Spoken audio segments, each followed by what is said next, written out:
जी sir.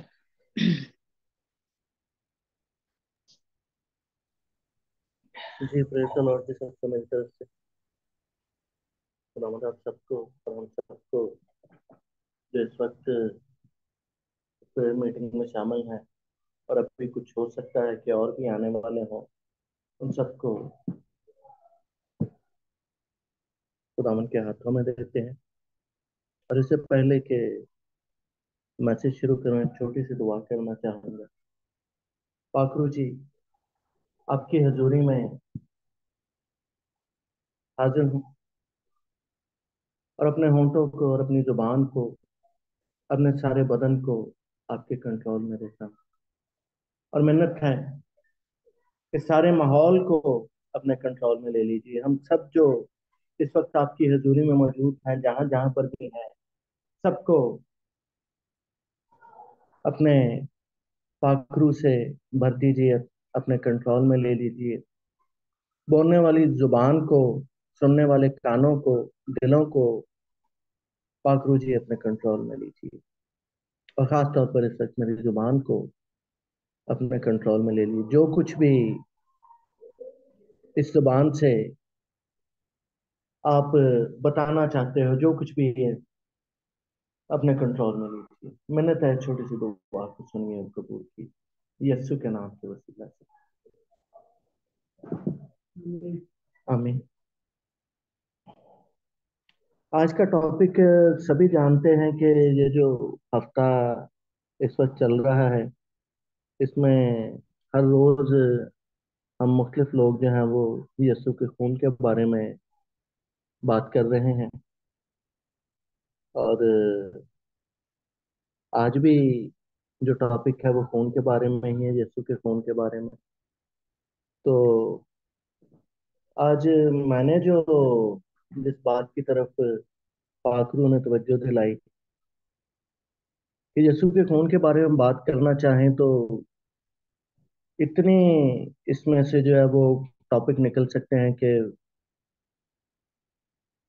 शुमार में नहीं किया जा सकता। यीशु का खून जो है वो उसके बारे में अगर मैसेज देना शुरू करें तो मेरा ख्याल है बाइबल सारी इसी बात को जो है वो बार बार बयान करती आई है, पैदाइश से लेकर मुकाशवा तक।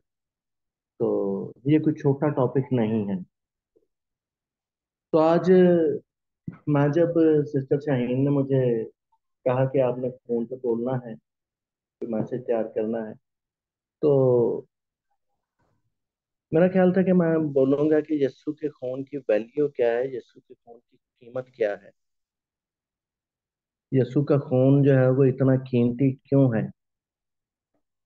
तो लेकिन जब तैयार करना शुरू किया तो एक और बात की तरफ जो है वो ध्यान चला गया। और एक बात ये भी थी कि यीशु के खून की कीमत के बारे में अभी ना तो इतनी हिकमत है और ना ही इतनी समझ है कि यीशु के खून की जो वैल्यू है, जो कीमत है, वो बयान कर सकते। तो एक दूसरे टॉपिक की तरफ मैं गया कि यीशु का खून जो है वो क्यों बहा। तो इस पे आज बात करना चाहूंगा कि यीशु का खून जो है वो क्यों बहा। तो जैसा कि आप जानते हैं सभी के बाइबल का जो पुराना अहदनामा है, यीशु से पहले जो है, तब भी जो है वो खून की काफी अहमियत थी कि हैकल में जो है वो हफ्ते के सातों दिन सारा साल जो है वो कुर्बानियां चढ़ाई जाती थी। और बैलों का, बकरों का, बछड़ों का, बर्रों का, इवन के कुमड़ियों का भी खून बहाया जाता था। तो खून की जो एक अहमियत है वो शुरू से चली आ रही है, जब से अ, इसराइलियों को खुदावंद मुल्क मिस्र में से निकाल के लाया था। जब उन्हें शरीयत दी तो उसमें जो सबसे बड़े हुक्मों में जो हुक्म आते हैं जो उनको इसराइल को दिए थे, उनमें ये कुर्बानियों का और खून का जो एक कंसेप्ट है, वो खुदा ने बड़ा इसको फोकस रखा, ऊपर रखा था। तो सबसे पहले मुझे जो बात मिली कि यीशु का खून क्यों बहा, वो जो है वो मुझे बड़ा अच्छा एक जवाब मिला। अबरानियों की किताब और उसका बाब नंबर 9 और उसकी 22वीं आयत में बड़ा ही खूबसूरत इस बात का जवाब मिला कि यीशु का खून क्यों बहा। मैं आप सबके लिए बाइबल में से उसको पढ़ता हूँ। तो कुछ ऐसे लिखा है, और तकरीबन सब चीजें शरीयत के मुताबिक खून से पाक की जाती हैं और बगैर खून बहाए माफी नहीं होती। तो यीशु का खून खून क्यों बहा, इसके लिए यह है कि खून बहाए बहाए बगैर जो है माफी नहीं होती। शरीयत में देखें तो बिना खून बहाए जो है वो माफी नहीं होती थी। किसी से भी कोई गलती कोताही कोई गुनाह होता था तो उसको उसकी कीमत जो है वो अ, बैलों के, बछड़ों के, बर्रों के खून से जो है वो देनी पड़ती थी। और देन जो है वो माफी होती थी। और एक चीज और भी है कि खून बहाए बिना जो माफी नहीं, इसी आयत में जो है एक और भी हमें इसका खून के बारे में मिलता है पर्पस के। और तकरीबन सब चीजें शरीयत के मुताबिक खून से पाक की जाती हैं। तो पुराने अहदनामे में भी जितनी चीजें थी उन्हें खुदावंद जो है वो काहिन के हाथों से खून के थ्रू जो है पाक करवाता था। और अभी अगर हम यस्सु के खून की बात करें तो यस्सु का खून भी ऐसा ही है कि अगर हम पाक ठहरना चाहें तो यस्सु के खून के बगैर पाक नहीं ठहर सकते। पिछले टाइम में भी जो चीजों को पाक किया जाता था वो खून से किया जाता था, और अभी भी अगर हम ईमान की बात खून के बिना जो है वो ईमान जो है ईमानदार हम नहीं ठहर सकते। राष्ट्रबाजी की बात करें तो राष्ट्रबाजी भी यस्सु के खून पर ईमान रखने के बिना हम राष्ट्रबाज नहीं ठहर सकते। और इवन के हम पाक भी जो है वो यस्सु के खून से ही होते हैं। तो इसी तरह एक और आयत हम देखेंगे, वो भी इब्रानियों के खत में ही है। और बाब नंबर उसका 10 है और उसकी आयत नंबर जो है वो पहले मैं पढ़ूंगा 8 आयत को। इब्रानियों 10 बाब और उसकी 8 आयत को। ऊपर तो वो फरमाता है कि ना तो कुर्बानियों और नजरों और पूरी सोचनी कुर्बानियों और गुनाह की कुर्बानियों को पसंद किया, और ना उनसे खुश हुआ, हालांकि वो कुर्बानियां शरीयत के मुताबिक गुजारी जाती हैं।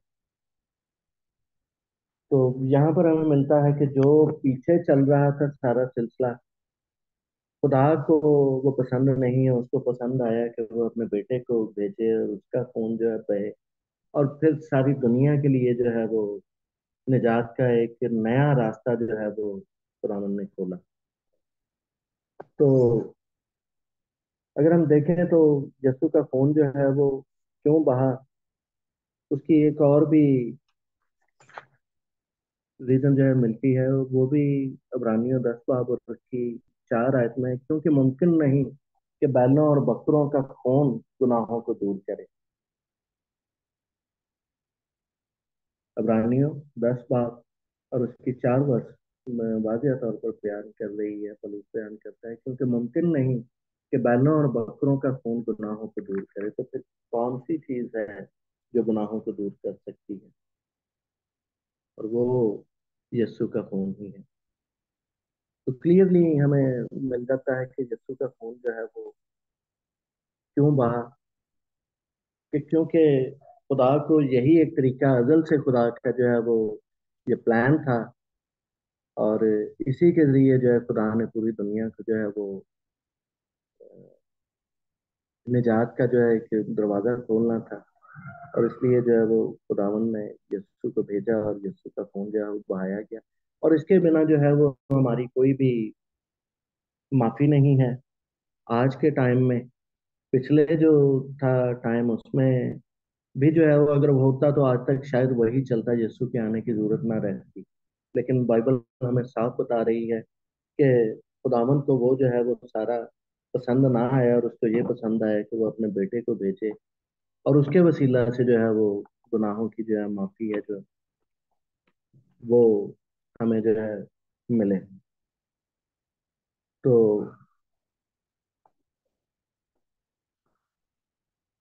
आज के लिए बस इतना ही। और मेरा ईमान है कि